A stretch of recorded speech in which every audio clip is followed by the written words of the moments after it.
大家好啊！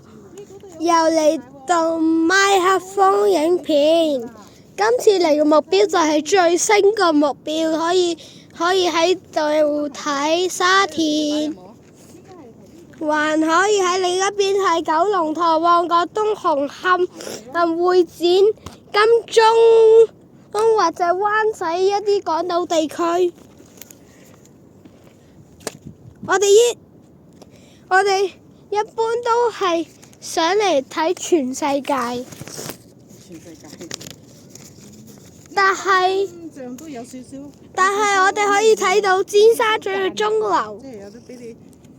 我個眼唔可以睇到一啲縮小嘅嘢，所以我睇唔到鐘樓。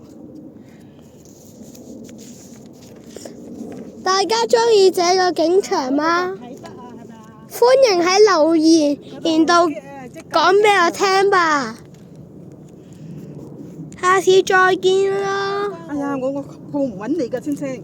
哎呀，等陣我一跌咧，就兩個跌埋堆㗎啦。咁高嘅地方嘛，知唔知啊？哎呀，坐喺度，我坐喺度啦。你唔坐，我坐喺度啦。你企呢度咁高，哎呀，真係我跌咗。